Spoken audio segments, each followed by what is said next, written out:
In part E of chapter 8, we now have to look at the bones that comprise and make up and are associated with the skull or the cranium. So the skull, of course, is considered to be one of the most complex parts of the skeleton.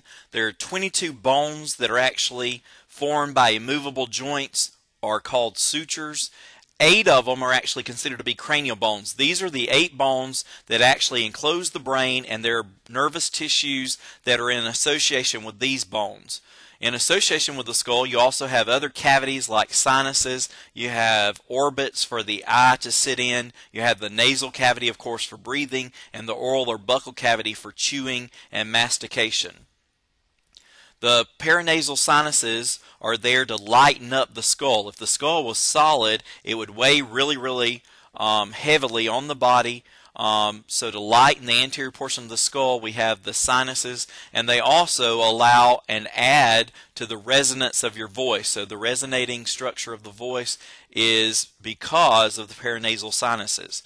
There are, again, foramina or foramen that are all scattered throughout, where areas where nerves and soft tissues like blood vessels have to penetrate through the bone. So nature puts these holes to allow for nerve and blood vessel passage.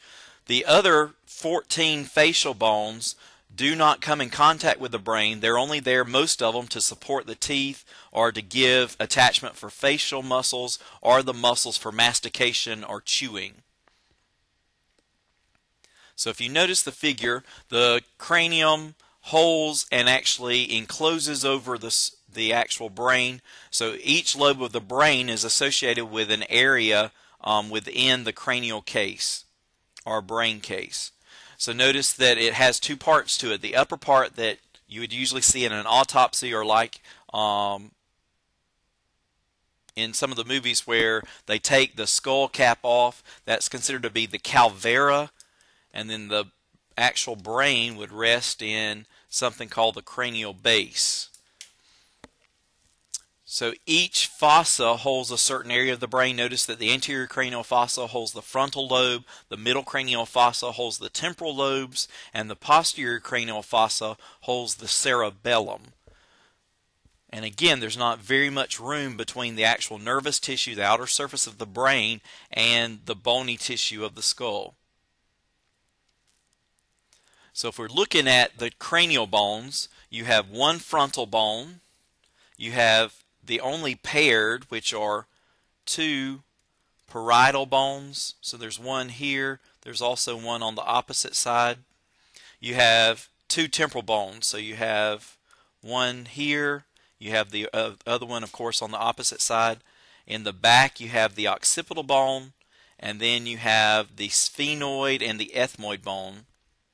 So those are in this area. This is not the best view for those. The easiest way to see those is when you're looking down into the cranial base. So let's look at each one of these. The frontal bone, of course, forms the forehead, parts to the roof of the cranium. So when you're looking dead on, you see this huge frontal bone. It also, notice, forms the orbit, the superior portion of the orbit of the eye, and this is where your frontal sinuses are in this area. And it shows it better in the cross section, the sinus area.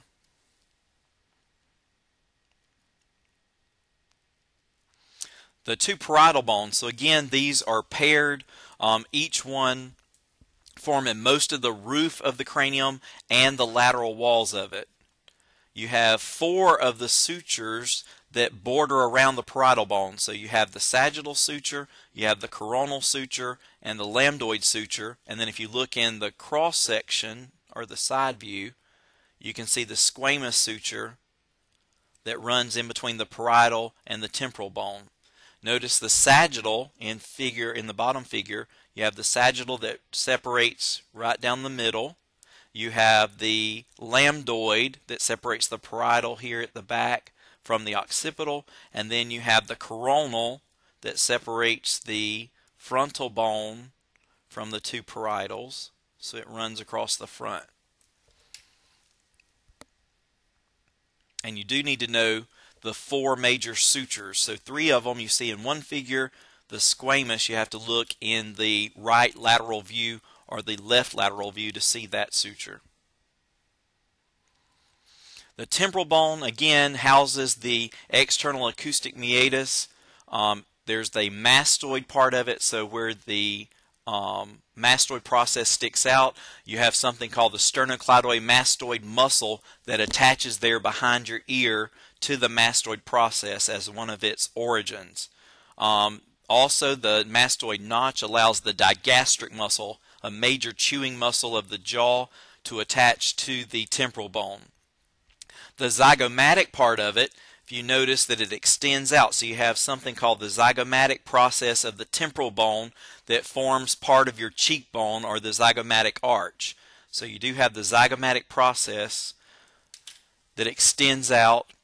Directly below that process you have the mandibular fossa, and this is where the TMJ or temporomandibular joint begins to form, and of course that's where a lot of people have problems and see an orthodontist to try to figure out what's going on with the temporomandibular joint or TMJ.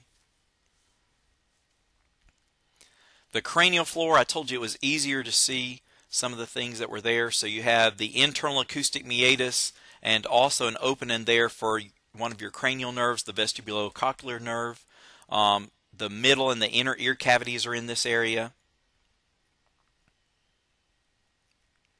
From the inferior view, you see the carotid canal, of course, where the carotid artery supplies most of the blood to the brain. So a huge opening there called the carotid canal for the passage of that large artery. You have the jugular foramen directly behind the carotid canal, and all of the blood is drained from the brain using the jugular vein. And both of these openings there are between the temporal bone and then the occipital bone. One is closer to the teeth. That's going to be the carotid. One is closer to the occipital bone. Here you have the occipital bone. The jugular foramen is going to be closer to it. Notice with the occipital bone that it does form the rear or the base of the skull, the back part of the head. It has this huge opening. See if the arrows come in, called the foramen magnum. So this is where the spinal cord would leave the medulla oblongata. The medulla oblongata would be above in the cranial case. The spinal cord, once the medulla exits through the foramen magnum. So you need to know where the foramen magnum is. And then you have two processes called occipital condyles. So there's one, there's the second one, and we mentioned that these are where the occipital bone rests on the axis of the vertebral column. So you have the two occipital condyles that fit in those superior articular processes on the atlas, and it allows the cranium to actually pivot on the top of the vertebral column.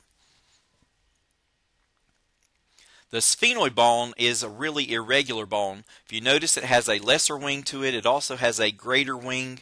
There is a body to it. So it sort of resembles the body area like a vertebrae. And it has medial and lateral pterygoid processes to it. So it's a really irregular shaped type of bone. So you see the sphenoid bone in blue in the diagram. It points out the greater wing to it. The lesser wings has something in between called this area. Let me change colors. Called the selica turcica. So this has something called the hypophyseal fossa. This is where the pituitary gland will sit. So in this area, it's where the pituitary gland is going to sit. The optic foramen, where your optic nerve comes through this bone, is there in the lesser wing of the bone. And then we have the sphenoid sinus that's also located in the sphenoid bone. And remember, those sinuses are there to help lighten the anterior portion of the cranium.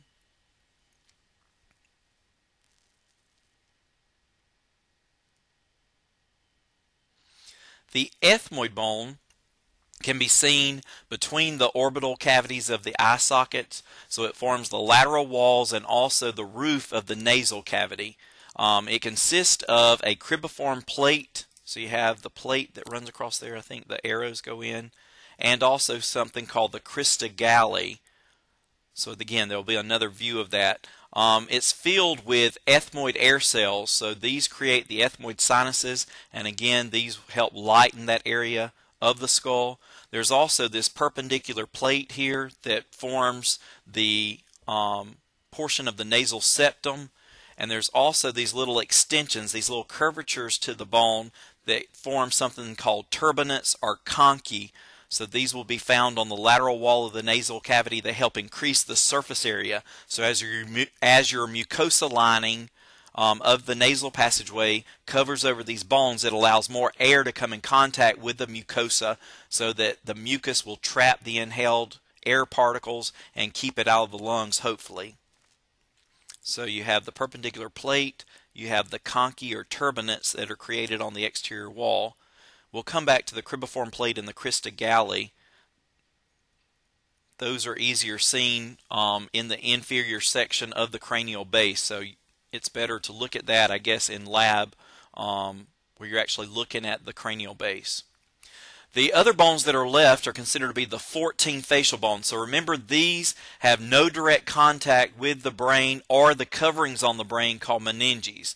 They're simply there to support the teeth in their sockets. They give the shape and the individuality, it says, to the face. So all the facial features that we have are because of the facial bones. They give the orbits to the eye and also create the nasal cavities, and most of the muscles that we use for mastication or chewing and for facial expression are attached to one of these facial bones. So if you notice, there are two maxilla, two palatine bones, two zygomatic bones, two lacrimal bones, two nasal bones, two inferior nasal conchae, one vomer, and one mandible. So let's look at each one of the facial bones.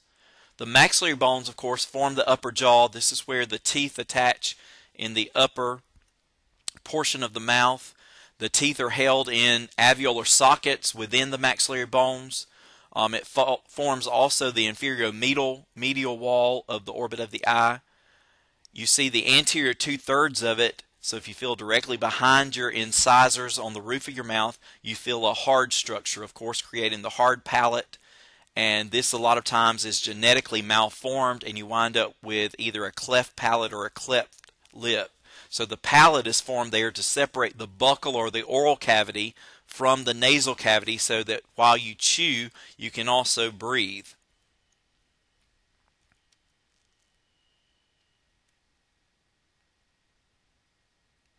The maxillary sinus is found within the maxillary bones. Again, it's much larger than the frontal sphenoid or ethmoid that we looked at before. So a lot of times you feel the pressure around your nasal cavities themselves, the nasal passageways, and it's usually because there's inflammation and drainage that's accumulated in the maxillary sinus. So usually it's the frontal and maxillary sinuses that become inflamed and swollen and gives the headache or the pressure buildup in the face. The palatine bones, again, two bones that form the posterior third of the hard palate. They form the lateral nasal wall passageway and also the floor to the orbit of the eye. The zygomatic bones, notice the zygomatic bone has a temporal process to it. So together with the zygomatic process of the temporal bone, it creates your cheekbone called the zygomatic arch. So the cheekbones and the lateral orbital wall of the eye are formed by the zygomatic bones. The temporal process of the zygomatic and the zygomatic process of the temporal together create the zygomatic arch or the cheekbone.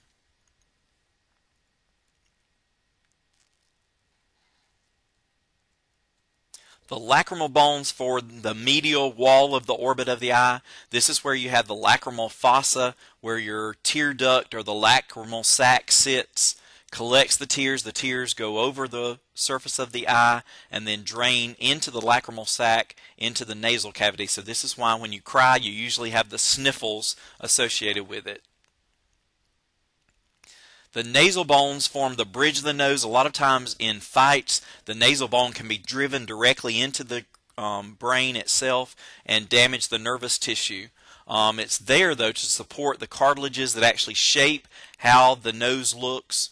but again, this is the one that's often most fractured by any blow to the nose, any accident where the face hits something like a steering wheel of the car or the windshield.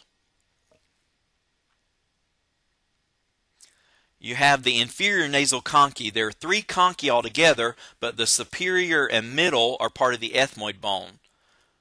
Only the inferior nasal conchae is an actual separate bone all by itself, and it is the largest of the 3. But remember, these conchae are there to increase surface area.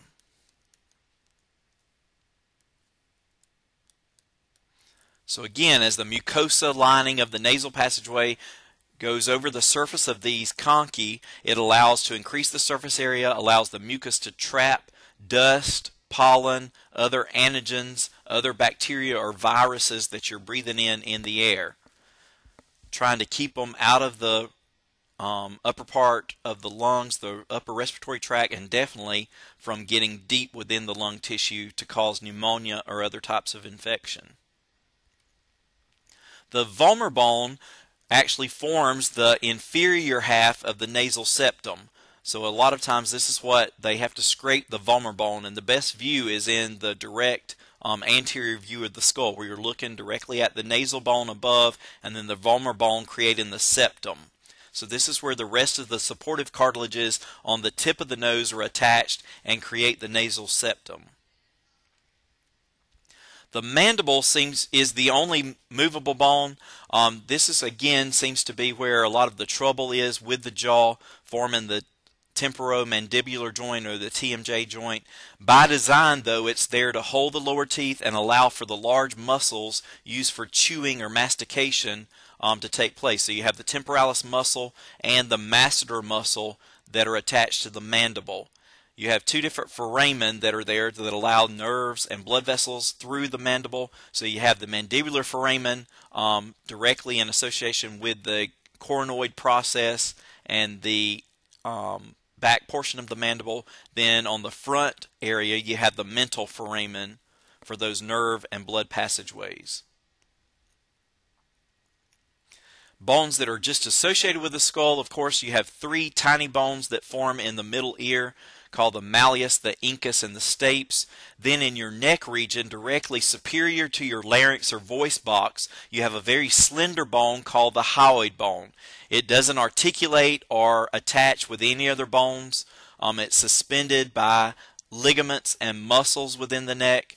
It does have a greater horn and a lesser horn to it, and then the body region, and this of course is what they usually associate with strangulation. It can be damaged or broken when someone is strangled and then they've thrown the body out in the woods. The body deteriorates, so all they have when the CSI people come in are the skeletal fragments to look at, and a lot of times they'll look for the hyoid bone to see if it was fractured, and that usually would suggest evidence of strangulation. As far as the infant skull, we have fontanelles that are exhibited. So these fontanelles are where the sutural lines have not grown together. There's not been any ossification, so you actually have fibrous membranes in between the major bones of the skull. This allows the bones to shift during birth and also allows the brain to continue to grow during those first few years of development. So these fontanelles are known as soft spots. And this, of course, is where I've seen several children that they're have been born and they've been sitting for several days, weeks in the birth canal, and they actually look cone-headed or cone-shaped head, where these fontanelles has allowed all of the pressure in the skull to go toward those soft spots, and the skull actually forms a cone shape to it. So by the time most children are 8 to 9 years of age, definitely before they start puberty, the fontanelles have grown together and now you have adult sutural lines.